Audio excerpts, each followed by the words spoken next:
They say the key to happiness is to live each day like it's your last. And by that logic, today is an amazing day to get life insurance through Ethos. What will you do if the market goes up? What about if it goes down? If aliens invade? I mean, you can't plan for everything, but there is one thing we can all plan for, and that is where Ethos Life Insurance comes in. With Ethos, you could get life insurance in 10 minutes for as little as $10 a month. And unlike other companies' long, confusing, and outdated application process, Ethos' 100% online application only takes minutes, so you can get back to living. Ethos has no medical exams, just a few easy health questions and competitive rates from top carriers. Ethos is affordable and convenient. I will say from personal experience, the whole idea of life insurance was always very, very daunting, but that is why I love Ethos's application process because it makes it so simple and so easy. It's not daunting, it's not scary, it's not intimidating, and it's very easy to understand and comprehend. Every year you wait, life insurance premiums increase by 8 to 10%. Get a free personalized quote at ethoslife.com/killer, spelled ETHOS life.com/killer. Go to ethoslife.com/killer to get your free life insurance quote today. Ethos Technologies Inc. operates in California as Ethos Life Insurance Services. Not available in all states, and prices subject to underwriting and certain health questions.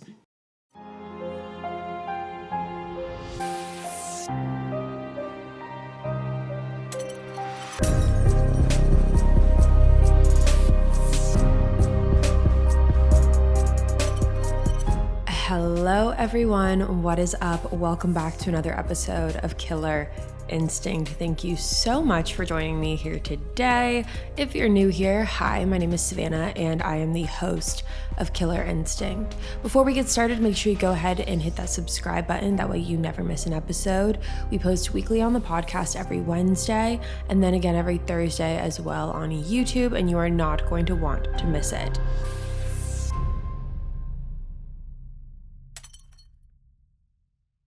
Now, before we jump right on into today's case, which I cannot wait to talk to you guys about today, I do have some exciting news that some of you have asked me about over the past couple weeks, and that is whether or not we will be doing Halloween again. And if you are unfamiliar with Halloween is the one time of the year where we post 5 back-to-back episodes on the days leading up to Halloween.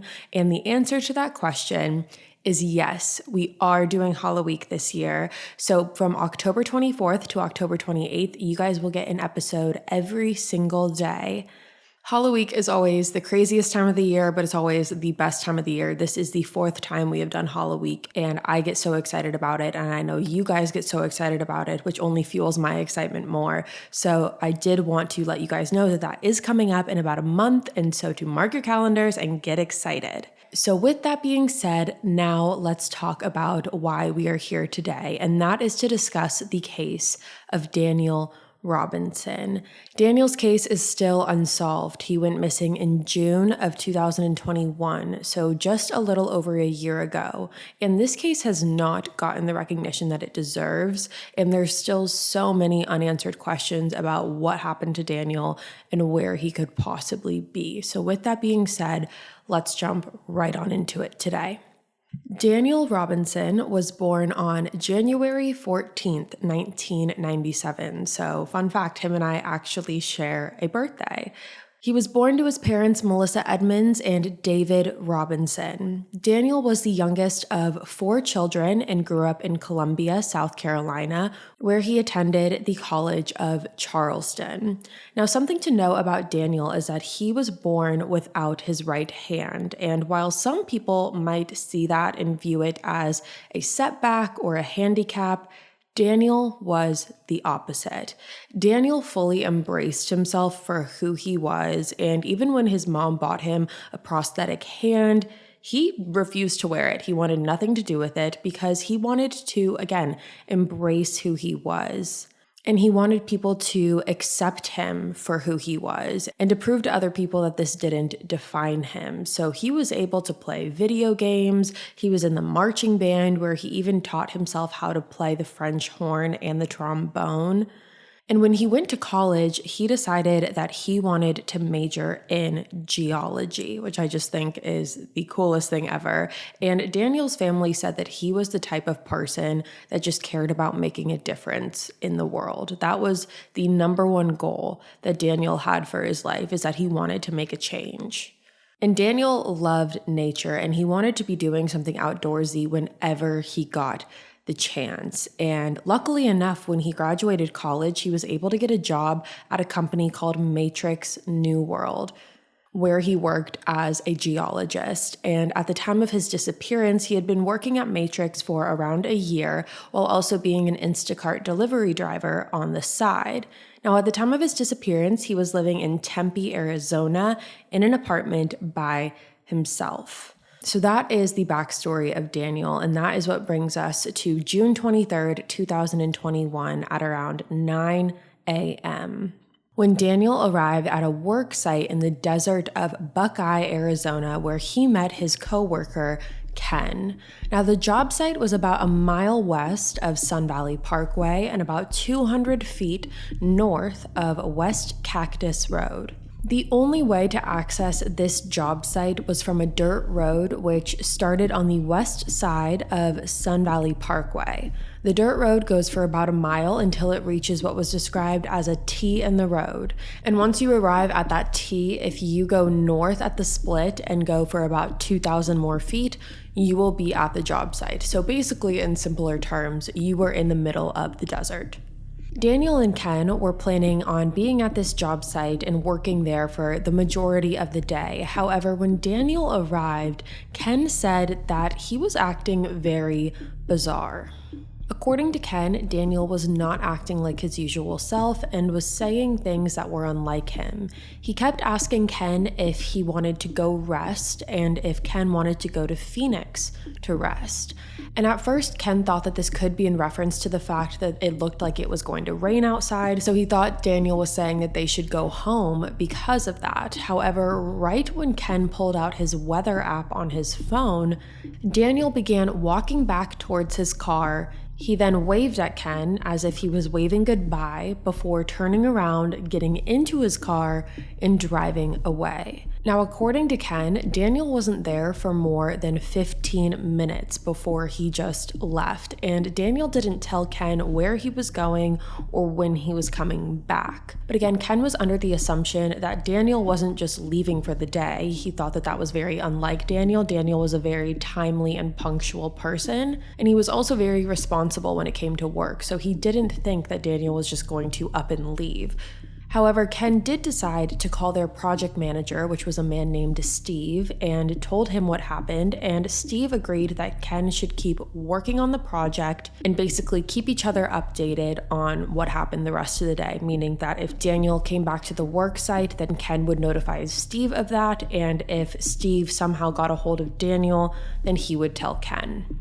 So Ken decides at this moment that he is just going to get back to work. So he does that for a couple hours. And when Daniel still didn't come back and there were no updates on his whereabouts, Ken decided to get in his car and drive around the desert and see if he could locate Daniel. And like I mentioned earlier, it did rain that morning, so Ken was able to find Daniel's car tire tracks in the sand of the desert. However, ultimately the tracks would end at a certain point and he still couldn't find Daniel. Now, at that point, around 3 o'clock in the afternoon, Daniel's work ended up getting in contact with one of Daniel's sisters, and this particular sister was the only sister that lived in Arizona. She lived in Phoenix. So they told his sister what had happened, and at that point, she decided to go over to Daniel's apartment and see if he was there or if his car was there. However, both were gone. The next thing she did was she called her dad, David, who again lived in South Carolina at the time, and she informed him of what was going on, and that is when he immediately called police to file a missing persons report that night. David informed police of Daniel's bizarre behavior, said that this was very much unlike him. He was not the type of guy to not answer his phone, to not respond to texts, and especially not the kind of guy that would just up and leave his job and not return. So David and the rest of the family knew that something was very, very wrong. However, because of the time of night it was, police told David that they wouldn't be able to do a full-on search in the desert for Daniel that night. Because in the desert at night, it's pretty much pitch black, so it's very difficult to search. So they told David that they would begin their search first thing in the morning.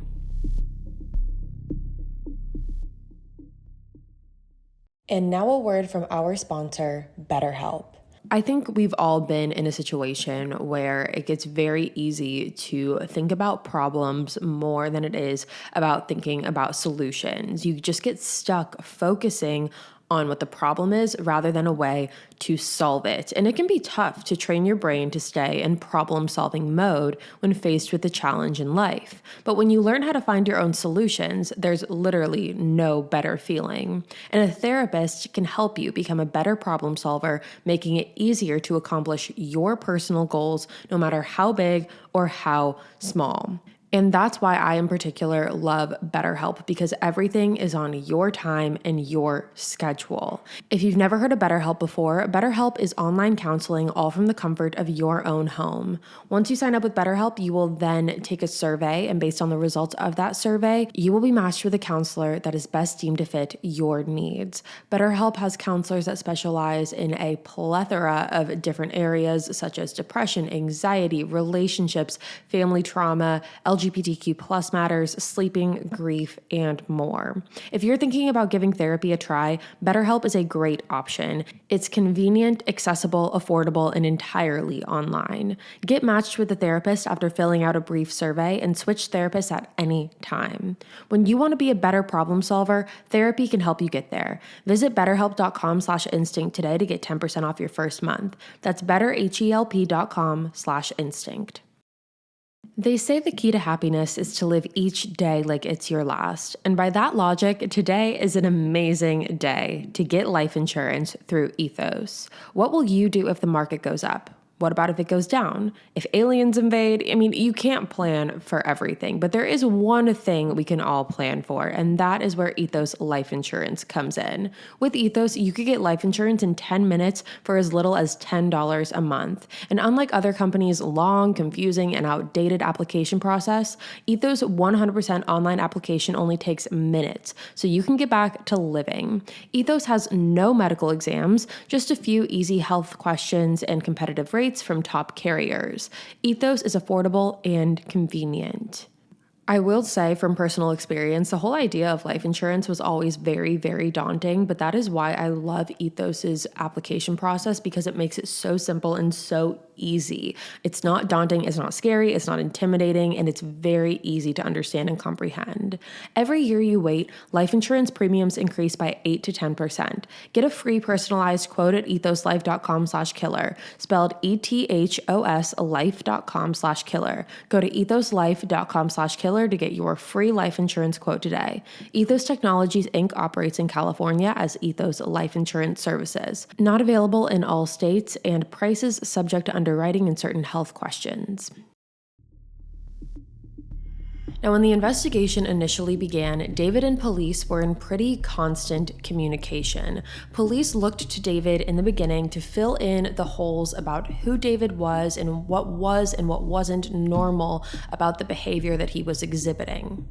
And David was the first one to tell police that even though he knew his son would not just up and leave voluntarily, he could attest to the fact that Daniel was acting a little bit odd leading up to his disappearance.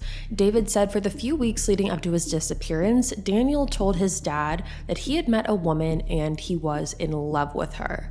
Now, the reason that this was so odd to David was because Daniel couldn't really provide any information on who this woman was, where they met, why he liked her. He simply just said that he was in love with this woman, and he did tell his dad her name and said that her name was Caitlin, but other than that, no context. Which I think some people could counter that and argue that that's not necessarily, the most abnormal behavior that you've ever seen.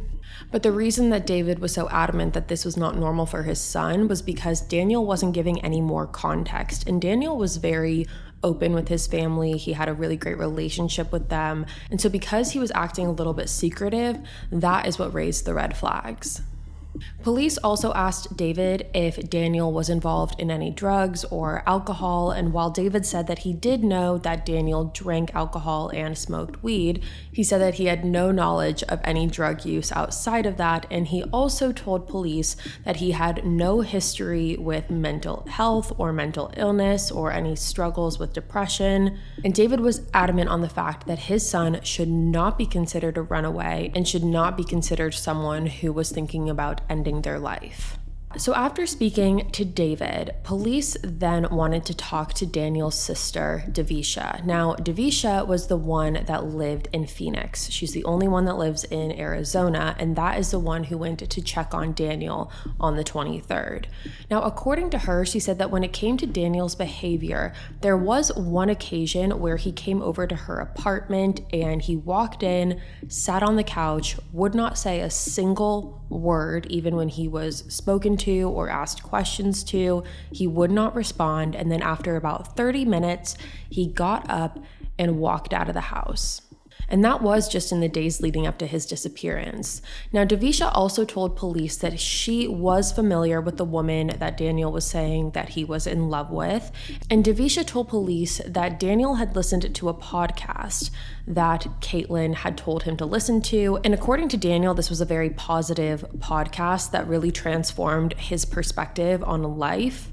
He had actually told Davisha that it changed the way that he viewed things, and he now viewed the world in a positive way, and it helped him look at things in a positive energy, and it also taught him how to avoid negative energy. So Daniel went missing on June 23rd, and on June 24th, he was scheduled to work a shift at his job. However, he never showed up. On June 24th, police got in contact with Kenneth, where he recounted the events that I mentioned in the beginning. And Kenneth also made a point to tell police that even though Daniel was acting odd and he had bizarre behavior, he said it didn't seem like Daniel was hallucinating or was incoherent, or that the behavior that Daniel was exhibiting was concerning from a mental health standpoint. Now, the weekend before Daniel went missing, a friend of his had actually come into town and stayed with him. This friend was named Luke, and Luke was visiting Daniel from New York. Police were able to get in touch with Luke, who said that Daniel was acting very normal on this trip, and that the last time he spoke to Daniel was on the 22nd of June, so one day prior to his disappearance. Now, even though Luke told police that Daniel wasn't acting odd or abnormal for him, Luke did tell police that Daniel had confessed to him that he had been feeling depressed lately. The two of them were sitting at a bar when Daniel told Luke that he was depressed, but that was really the extent of the conversation. Luke did try and ask questions about what was causing the depression and where it stemmed from. However, Daniel did not want to elaborate, and so ultimately, the two of them ended up just changing the topic of conversation. Now, there was also another co-worker who was a friend of Daniel's named Roger. The two of them met when Daniel first moved to Phoenix, and Daniel actually ended up staying with Roger for about a month to get on his feet and get settled. And the police didn't really even know that Roger existed. It wasn't the police that found Roger. It was actually a private investigator who was hired by Daniel's father. This private investigator is named Jeff, and Jeff made police aware of Roger. Jeff told the detectives that during one of the searches that was put together for Daniel, Roger attended one of the searches, and Jeff and Roger started having a conversation. Now, Jeff had told Roger that he wanted to meet with him on a different occasion and talk to him further about Daniel, and that's when Roger apparently turned completely white as a ghost and responded with, "Oh shit," and then after that avoided Jeff for the remainder of the search. Now, this was obviously behavior that police thought that they needed to look into. And when looking through Daniel's phone, they did find texts between Daniel and Roger in the months leading up to his disappearance. And on June 21st, Daniel had texted Roger asking if he wanted to go to breakfast with Daniel, to which Roger agreed. Then on June 23rd, after Daniel had been reported missing, Roger ended up texting Daniel expressing his concerns, saying that no one was able to get in touch with him or hear from him, and also telling Daniel that if he wanted to go on a drive or just wanted someone to talk to, that Roger was there for him. So basically just reaching out saying, if you need a friend, I'm here. Now, police were able to interview Roger, who told them from the 16th to the 20th of June, he was out of town because Roger's father had passed away, so he went back home to be with his family. However, on June 21st, when Roger arrived to work, he saw Daniel in the office, which was pretty unusual because Daniel was a field worker, so he rarely was seen in the actual office. And Roger also noticed that Daniel's appearance seemed very, very different. Daniel had cut his hair, which didn't make a whole lot of sense to Roger because Daniel had been talking for weeks at that point about the fact that he wanted to grow his hair out. So when Roger saw that, he remembers thinking to himself that something was not right with Daniel and that Roger needed to talk to him. And like I mentioned earlier, it was that same day that Roger and Daniel went and got breakfast together. They went to Chick-fil-A, and Daniel did disclose to Roger that he was having girl problems and essentially said that there was a girl that he liked a lot, but this girl did not know that he existed. So this girl wasn't even giving him the time of day. Roger said that Daniel then went on to talk about religion and was asking Roger questions about whether or not he believed in miracles, which struck Roger as odd because Daniel was never one to talk about religion before and had never expressed his religious beliefs to Roger, so that did throw Roger off a little bit. Along with that, Daniel also asked Roger if he trusted him, and asked Roger if he would trust him even if the two of them weren't friends. Daniel then went on to talk about the fact that he believed that he needed to get rid of his own ego, and Roger, who's on the other end of this conversation, said that he was telling Daniel, I don't think you're egotistical, I don't think that, you're arrogant or anything like that. I think that you're just confident, and I think that that's a very positive trait to have. And when he said that, Daniel responded with, quote, "Well, I have to get rid of my story," end quote. And Roger was able to quote that to police because he remembers being confused by that statement. The following morning on the 22nd, the two of them went to breakfast again, and this time they went in Daniel's car. The first time they went in Roger's, now they were in Daniel's, and Daniel elaborated slightly on the girl problems that he was having, and he was asking Roger questions about what to do if there's a girl that he liked but he knew that he couldn't have. Roger then went on to give him advice about, you just got to get out there, there's more fish in the sea, but none of that advice really seemed to stick with Daniel. After they went to breakfast, they then went back to the office where Daniel stayed for about 15 minutes before leaving. So now I think we need to talk about the elephant in the room, which is, who is this girl that Daniel was talking about? He talked to multiple people in his family about her, talked to multiple of his friends about her, so now it's time for us to talk about her. So let's talk about Caitlin. Now, to understand what went on and what happened between Daniel and Caitlin, we really need to start from the beginning, which was on June 12th of 2021, so about 11 days before Daniel was last seen. On June 12th, Daniel was out working Instacart. Like I mentioned in the beginning, he was an Instacart delivery driver part-time, and Daniel received an order from a girl to pick up alcohol and drop it off at her house, and the woman who made the order was Caitlin. Now, for those who aren't entirely familiar with Instacart, it basically is a food delivery service where they'll pick up groceries for you, they can pick up alcohol for you, and they deliver the items within about an hour or less most times. So on this specific order, Daniel was delivering alcohol to a woman named Caitlin.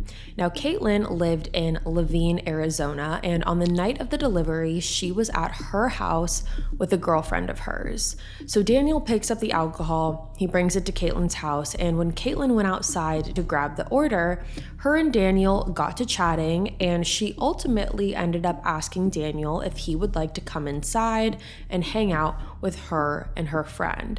Now, if you're not familiar with Instacart, this is not something that typically happens. However, according to Caitlin, she said that her and her friends were a little intoxicated that night, and they didn't see Daniel as harmful or intimidating because, in her words, Daniel was on the shorter side. He was about 5'8", and because he only had one hand. Again, those were her words.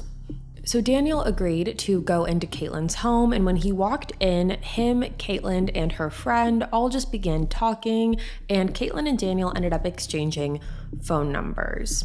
Now, according to Caitlin, she said nothing happened that night that was past a platonic standpoint. She said that there was no romantic interest on her part. She was simply just wanting to make a friend. However, I will say that some of Daniel's friends have come out and spoken to police and said that according to Daniel, him and Caitlin did end up hooking up that night, and Daniel told his friends that. So you have Caitlin saying that nothing happened, Daniel saying that something happened. And we don't know the situation. We weren't there. However, what comes after this is very telling.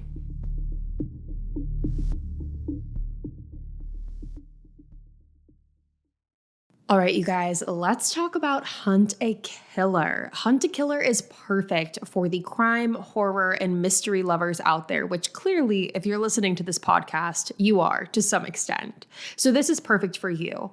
Hunt a Killer is an immersive murder mystery game where you become the detective. You get all the evidence and go at your own pace to solve the mystery and find out who the killer is. You'll be given maps, evidence, and motives for you to create a timeline on your own so you can narrow down your suspect list. The game is played over 6 parts, and there are different difficulty levels available. You can also sign up for the Hunt a Killer subscription service, where games will ship out quarterly, meaning 3 game chapters over 3 months. I love Hunt a Killer because they tell a story with each game. It's like a hybrid of your favorite true crime show combined with an escape room. It's perfect for any occasion, and while games can be played between 2 to 6 players, it can also be played solo. And with Hunt a Killer, you can also be a part of the spoiler-free online community of over 100,000 members if you get stuck or if you just want to chat about true crime. So check out Hunt a Killer today. Go to huntakiller.com/killerinstinct and use code KILLER for $10 off your purchase. Again, that is just huntakiller.com/killerinstinct and code KILLER for $10 off your purchase.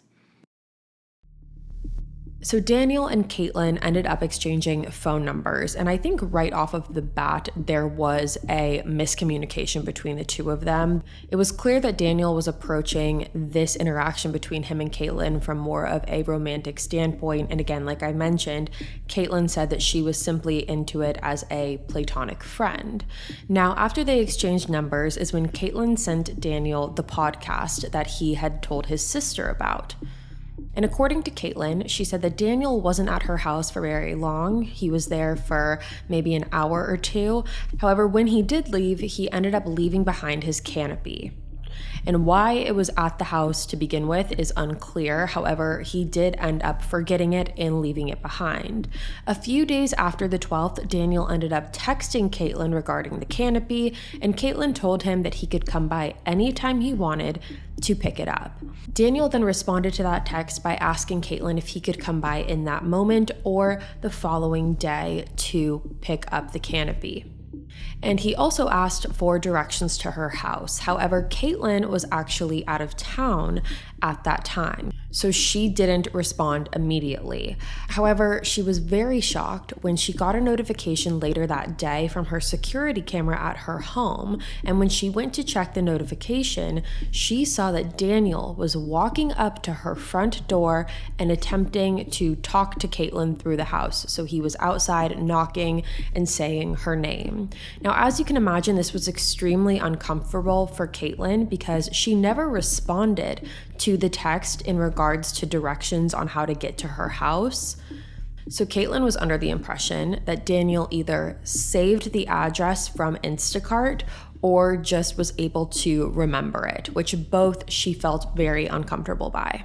On June 16th, so just 4 days after their initial encounter, Caitlin ended up texting Daniel, letting him know that she saw him on the security camera and that she was out of town at the moment. However, when she got back, they could make arrangements for him to come back and pick up the canopy. And it was in this moment where Caitlin told police that she felt a shift from a little bit odd to just downright creepy. Daniel began texting Caitlin telling her that he loved her, and then one day later texted her saying he was standing outside of her home. When Caitlin got back into town, she texted Daniel saying she couldn't find the canopy, and Daniel told her that he already had it because he went to her house the prior day to grab it without telling her. He then went on to talk about how he couldn't stop thinking about her and was in love with her. And at this point, Caitlin was very uncomfortable. So she ended up texting Daniel, telling her that she did not feel comfortable about him showing up unannounced, and ultimately asked him to stop talking to her. The last text that Caitlin said she got from Daniel was on June 22nd around 3 p.m. when he texted her telling her that she wouldn't see him anymore. The exact message was, quote, "The world can get better, but I'll have to take all the time I can or we can, whatever to name it. I'll either see you again or never see you again," end quote. And after that last text message was sent by Daniel, Caitlin never heard from him again. So this now brings us to June 26th, and at this time, there were still no signs of Daniel, and police were searching all through the deserted area and brought in helicopters to canvass. They brought in cadaver dogs, however, nothing turned up. Police did look into Daniel's cell phone records, and they were able to see that the last text message that Daniel sent was at 8:10 a.m. on June 23rd, and it was to his coworker, Ken. However, before that, detectives were able to see that Daniel texted his mom on June 21st. He also tried to call her, but didn't get an answer, so he left a voicemail. The voicemail said, quote, "Hey mom, just wanted to call you and tell you that I love you. And yeah, we can talk later. Okay, bye," end quote. Now, again, like I said, he also sent his mother a text message on the 21st that said, quote, "I just want to say I love you, Mom. You raised me strong, and even though I'm going through hardships, I never forget those sacrifices you made for me to reach where I am now. I couldn't have done it without you. Thanks for everything, and I love you for being the best mom I ever had," end quote. Now on the 22nd, the next day, Daniel sent a text message to his sister Davisha telling her that there was an emergency. However, after he sent that text, he never returned any of her calls or texts from then on.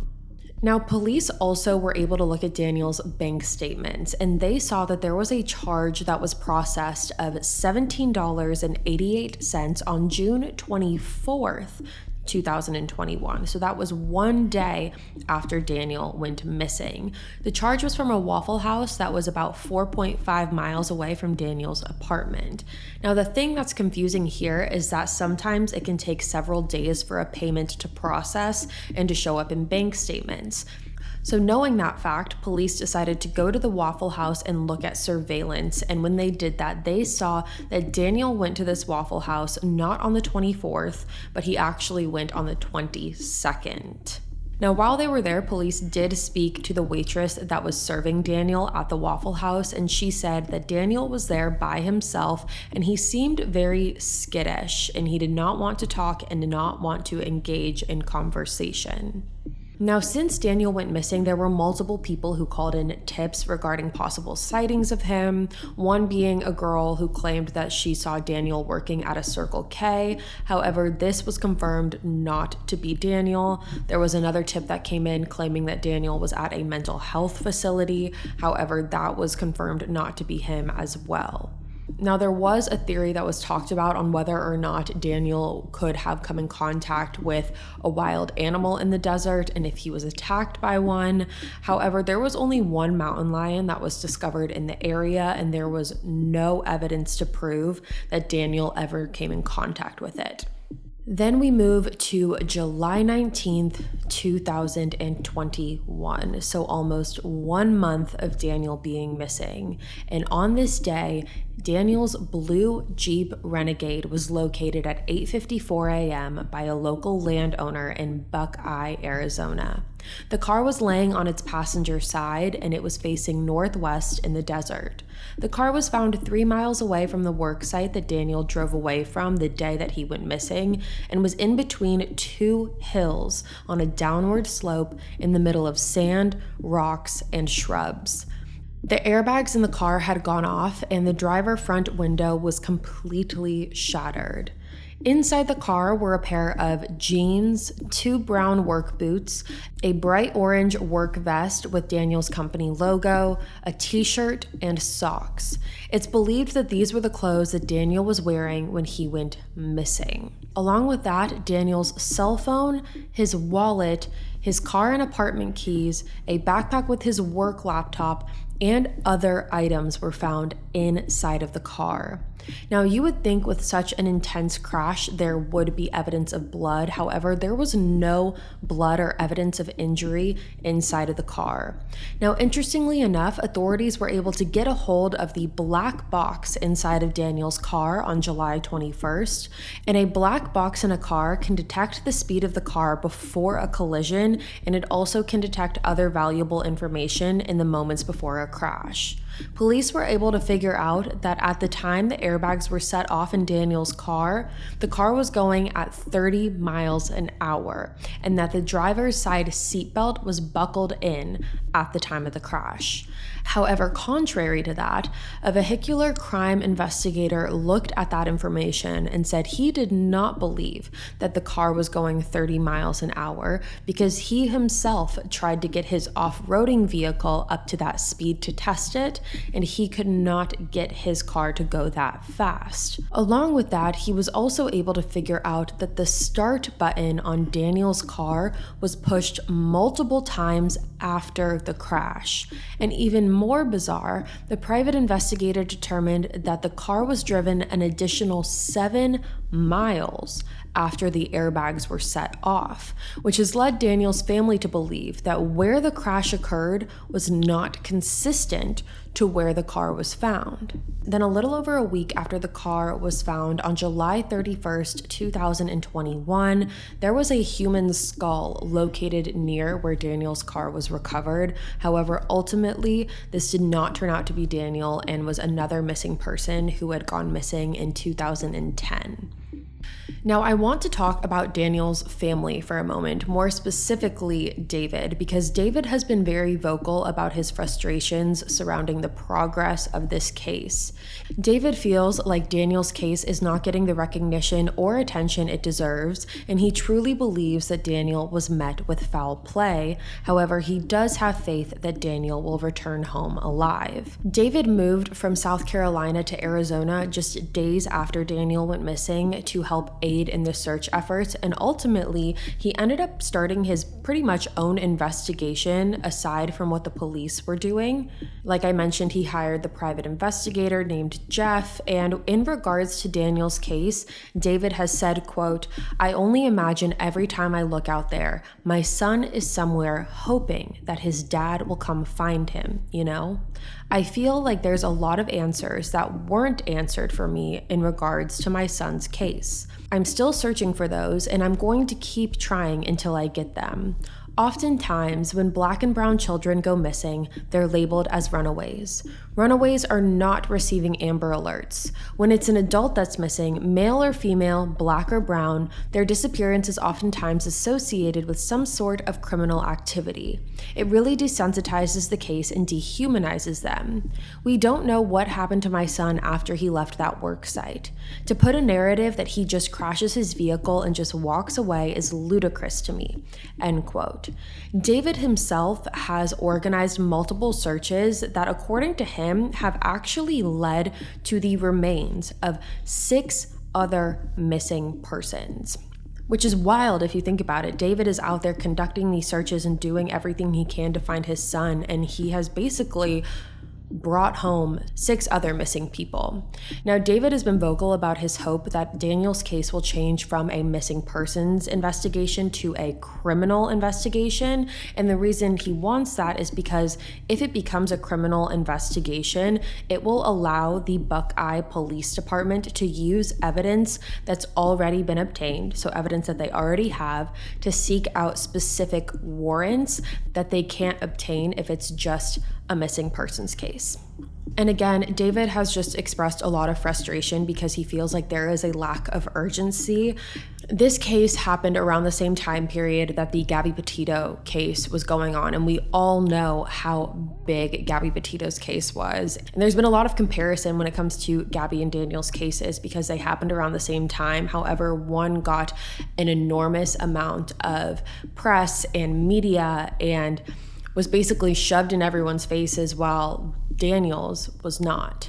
So with that all being said, we still don't know what happened to Daniel or where he is. But there are a lot of theories. So let's talk theories. Now, the first theory I want to talk about is the police's theory.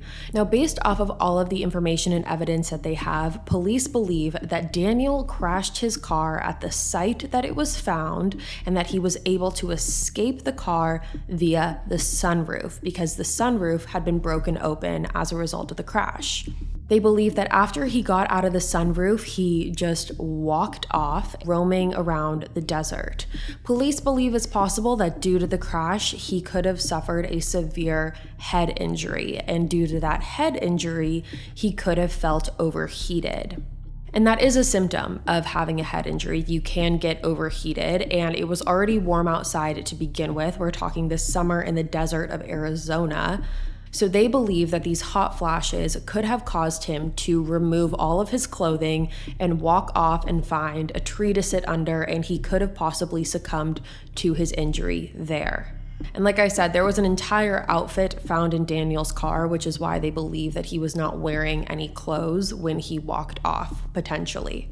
So that is what the police believe, and Daniel's family has a very different theory. They think that the possibility or the likelihood that that happened is just insanity to them. They do not believe it for a second, and they also believe that if that were to be the case, and if Daniel were to have just, walked off and sat under a tree, that he would have been found by now. His remains would have been discovered. And so David has a different theory. David believes that Daniel was met with some sort of foul play.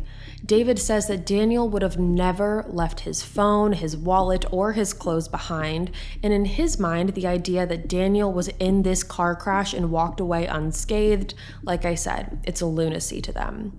In regards to his own theory, he said, quote, "My theory is more geared towards somebody did something to my son, or somebody knows what happened to my son and is not saying anything. I don't think my son wrecked his vehicle, got out on his own accord, took his clothes off, and just walked off and survived out there in the desert somewhere. I don't believe that." End quote. So that is what David and the rest of Daniel's family believe.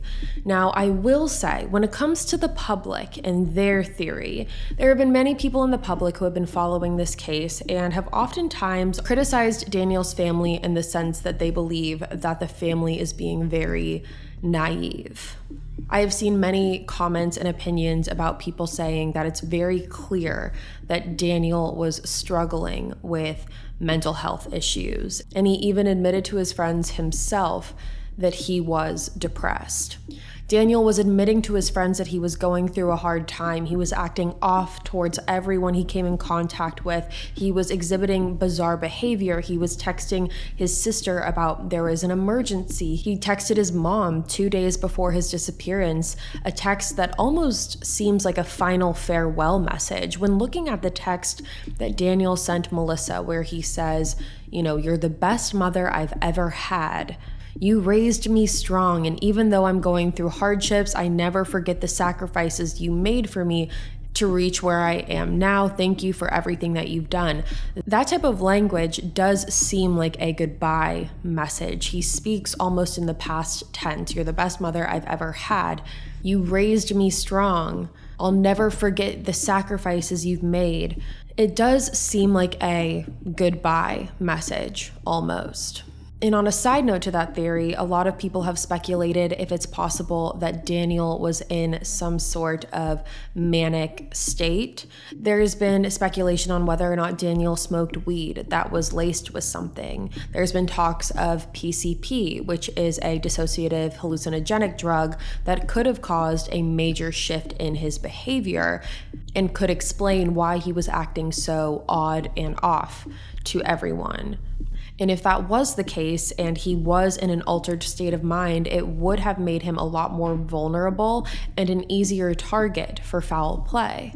So those are the theories that have been floating around, and I personally don't really know where I fall. I think that there's a lot of questions in this case. I think Daniel was definitely struggling, and I don't think that there's any question in regards to that. He was openly admitting to people that he was struggling. His behavior had shifted. He openly admitted that he was depressed. He was changing his appearance. But I don't know if I believe that he ran off on his own with no interaction of foul play. I think anything is possible in this case. I truly do. But what I think is not most important, what Daniel's family thinks is most important. And Daniel's family wants the public to know that Daniel is not a runaway. And they also want everyone to know what an impact Daniel made on the world. He's brilliant. He's a geologist. He wants to change the world and wants to make it a better place and have an impact and a legacy. And his family is doing everything that they can to maintain that legacy for him. And no matter what happened to Daniel, he deserves justice and his story deserves to be heard so his family can have the answers that they deserve. And with that being said, you guys, that is the case of Daniel Robinson. Again, I cannot wait to hear what you guys have to say about this. I feel like you're going to have a lot of opinions and I can't wait to read them because like I said, I really don't know where I fall in this case. So I'm interested to see where you do.